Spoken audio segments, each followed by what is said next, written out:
ध्यान देंगे जरा। इक्विलिब्रियम बताने जा रहे हैं आपको। इक्विलिब्रियम दो टाइप का है, एक है ट्रांसलेटरी इक्विलिब्रियम और एक है रोटेशनल इक्विलिब्रियम। राइट। इक्विलिब्रियम का मतलब ये हो गया कि अगर मैं मतलब यहाँ मैं बता दूं आपको, और भी टाइप के इक्विलिब्रियम होते हैं, जैसे केमिकल इक्विलिब्रियम एटसेट्रा वगैरह।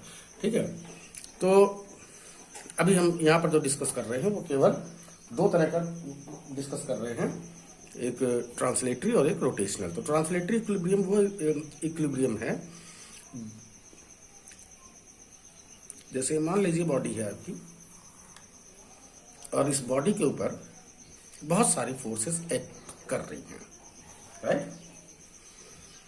और एक फोर्स ऐसे लग रही है, एक फोर्स ऐसे लग रही है, एक फोर्स ऊपर भी लग रही है, एक इधर भी लग रही है, एक इधर भी लग रही है, एक इधर भी लग रही है, नीचे की साइड में चारों तरफ इसके ऊपर फोर्स लग रहा है। और इन सारी की सारी फोर्सेस का अगर वेक्टर सम 0 आ जाए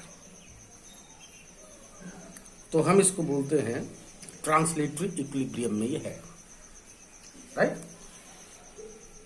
अगर ये सारी की सारी फोर्सेस का लाइन ऑफ एक्शन एक पर्टिकुलर पॉइंट पर इंटरसेक्ट हो रहा हो तो इसको हम बोलते हैं कॉनकरेंट फोर्स। क्या बोलते हैं? कॉनकरेंट फोर्स, राइट। तो अगर किसी भी बॉडी के ऊपर नेट अप्लाइड फोर्स जो कि कॉनकरेंट है,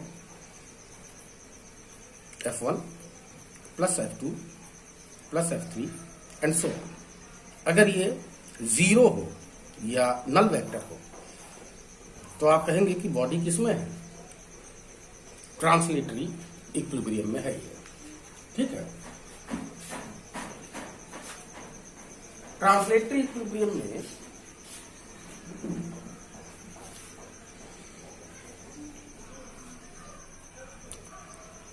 अब जरा सोचिए जरा कि मान लीजिए नेट फोर्स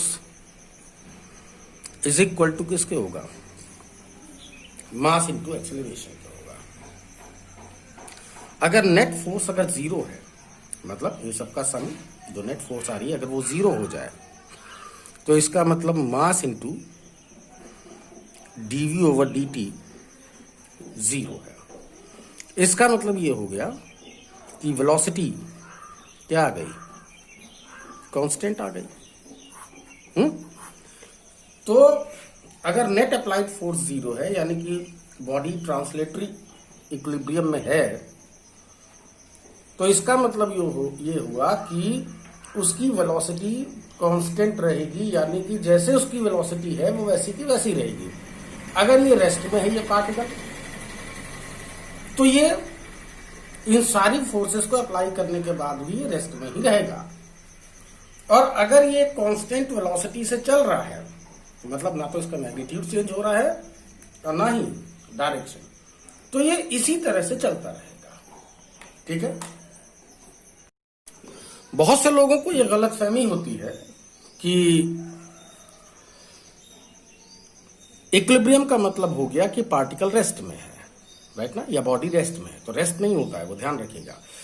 वो उसकी बस वेलोसिटी कांस्टेंट होती है। वो कांस्टेंट वेलोसिटी 0 भी हो सकती है, 1 मीटर पर सेकंड भी हो सकती है, 3 मीटर पर सेकंड भी हो सकती है, जो भी है, लेकिन वो जो भी है वो कांस्टेंट है। बात समझ में आ गई?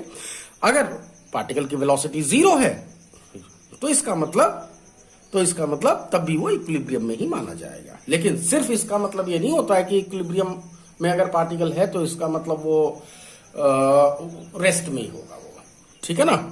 अच्छा, अब यहां पर हम एक थ्योरम बताना चाह रहे हैं रोटेशनल इक्विलिब्रियम के बारे में। अभी मैं डिस्कस कर रहा हूं, 1 मिनट रुकिए जरा। यहां मैं डिस्कस करना चाह रहा हूं आप लोगों के लिए कि मेरे पास सिर्फ 3 फोर्सेस है। ध्यान रखिएगा, लेमिज थ्योरम हम इसे बोलते हैं, लेमिज थ्योरम। ओह गॉड, पेन रुक गया। लेविस थ्योरम ये कहती है, पहली बात तो ये ध्यान रखिएगा कि ये सिर्फ और सिर्फ तीन फोर्सेस पर अप्लाई होती है, और दूसरी बात ये है कि तीनों की तीनों फोर्सेस कोप्लेनर होनी चाहिए। कोप्लेनर मतलब एक प्लेन में लग रही है, मतलब कोई फोर्स, देखो एक फोर्स ये हो गई F1, एक फोर्स हो गई ये F2, और एक फोर्स हो गया ये F3। फोर्स F1 के सामने का एंगल है θ1, फोर्स F2 के सामने का एंगल है θ2, और फोर्स F3 के सामने जो दोनों वेक्टर्स हैं इनके बीच का एंगल है θ3। ठीक है, तो ये कोप्लेनर है। कोप्लेनर मतलब समझ गए ना कि तीनों की तीनों फोर्सेस किसमें हैं, एक ही प्लेन में लगे, मतलब कोई फोर्स इस तरह से नहीं लग रही है, ना ही इस तरह से लग रही है, ना ही कोई इस तरह से लग रही है। जब तीनों की तीनों फोर्सेस की बात करेंगे हम, तो तीनों की तीनों किसमें है, कोप्लेनर है ये। अच्छा, तो अगर तीन कोप्लेनर फोर्सेस हैं और ये तीनों के तीनों इक्विलिब्रियम में हैं, तीनों के तीनों किसमें हैं, इक्विलिब्रियम में हैं। और हाँ, यहां पर मैं बात बता दूं कि ये तीनों की तीनों फोर्सेस कॉन्करेंट होनी ही चाहिए। मतलब ये अगर ये मान लीजिए ये बॉडी है, ये बॉडी, ठीक है, और इस बॉडी के ऊपर आपने ये तीन फोर्सेस अप्लाई कर रखी हैं, तो ये जो तीनों फोर्सेस हैं, ये इनका लाइन ऑफ एक्शन किसी एक पॉइंट पर इंटरसेक्ट होना ही चाहिए।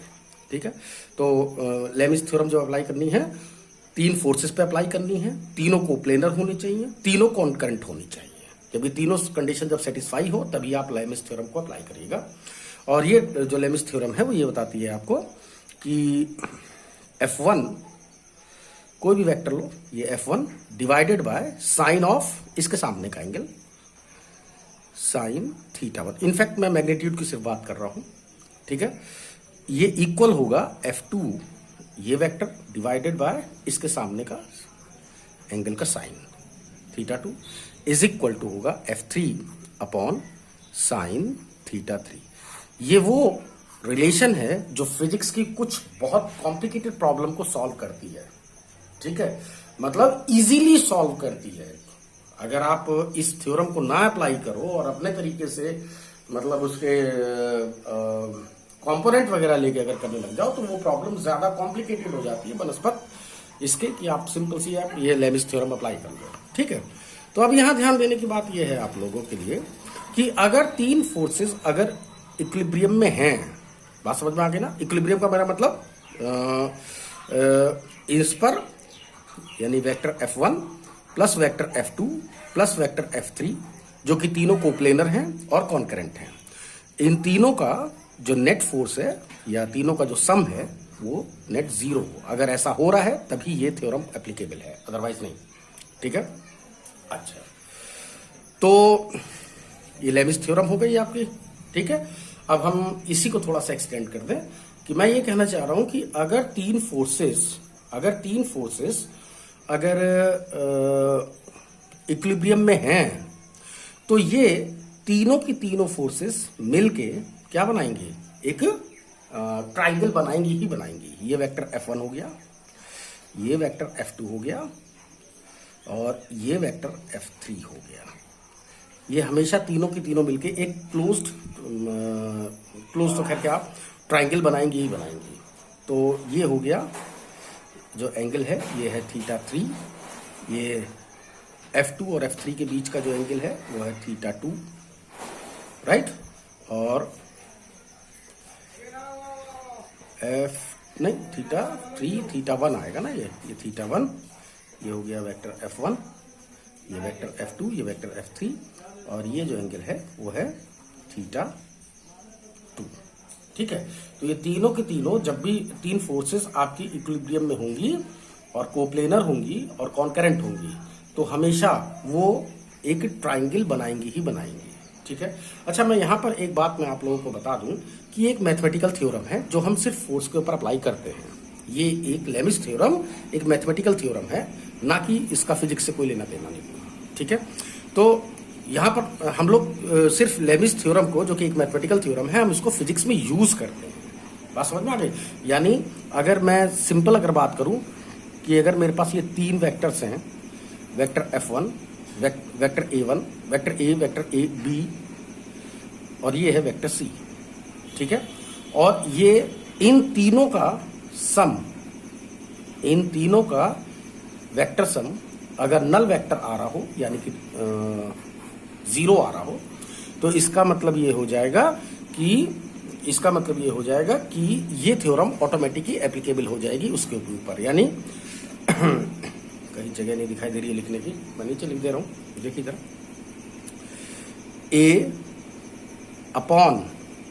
Upon this angle sine theta 1 plus B upon, मतलब ये सिर्फ मैग्नीट्यूड लेना है आपको इसका, साइन थीटा 2, ये एंगल थीटा 2 है, ये एंगल थीटा 3 है, इज इक्वल टू होगा सी अपॉन साइन थीटा 3। अब ये तीनों वेक्टर चाहे कुछ भी हो, अगर ये कंडीशन सेटिस्फाई हो रही है तो इसको आप कहीं पर भी अप्लाई कर सकते हो सकता है ये तीनों के तीनों डिस्प्लेसमेंट हो सकता है तीनों के तीनों ये वेलोसिटीज हो सकता है ये तीनों के तीनों एक्सेलरेशन हो सकता है ये तीनों के तीनों मोमेंटम हो, एटसेट्रा एटसेट्रा, कुछ भी हो। अगर ये कंडीशन सेटिस्फाई हो रही है तो लेविस थ्योरम का जनरल फॉर्म आप कहीं पर भी अप्लाई कर सकते हो, ठीक है।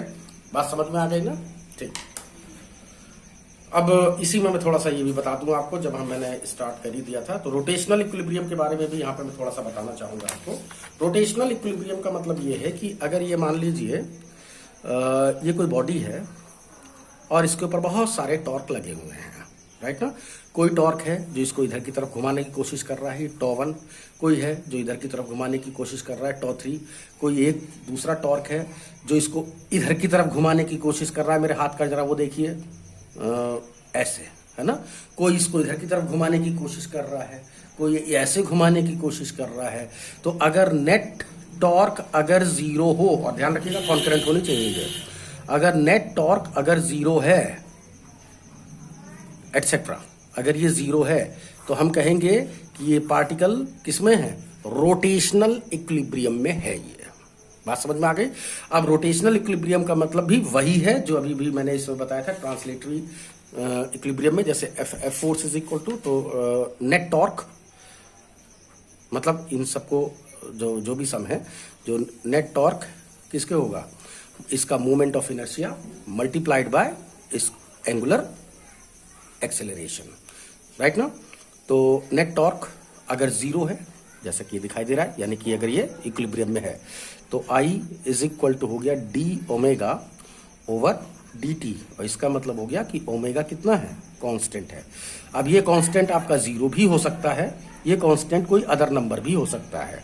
तो इसका मतलब ये हो गया कि अगर पार्टिकल अगर रोटेशनल इक्विलिब्रियम में है, अगर पार्टिकल रोटेशनल इक्विलिब्रियम में है, तो इसका मतलब ये है या तो पार्टिकल रेस्ट में है या फिर एक कांस्टेंट एंगुलर वेलोसिटी से वो रोटेट कर रहा है। ये बिल्कुल वैसे ही है कि अगर कोई बॉडी ट्रांसलेटरी इक्विलिब्रियम में है तो इसका मतलब है कि बॉडी या तो रेस्ट में है या फिर कांस्टेंट वेलोसिटी से बिना डायरेक्शन को चेंज करे, बिना स्पीड को चेंज करे, एक कांस्टेंट वेलोसिटी से वो चल रही है, ठीक है ना। तो दोनों का एक ही मतलब होता है। अच्छा, अगर कोई बॉडी ऐसी है जो कि जो ट्रांसलेटरी इक्विलिब्रियम में भी है और रोटेशनल इक्विलिब्रियम में भी हो, दोनों ही इक्विलिब्रियम अगर एक साथ एग्जिस्ट कर रहे हैं किसी बॉडी में, तब आप उसे कहोगे कि बॉडी एब्सोल्यूट इक्विलिब्रियम में है, ये ठीक है, इसमें है एब्सोल्यूट इक्विलिब्रियम में। Is that clear?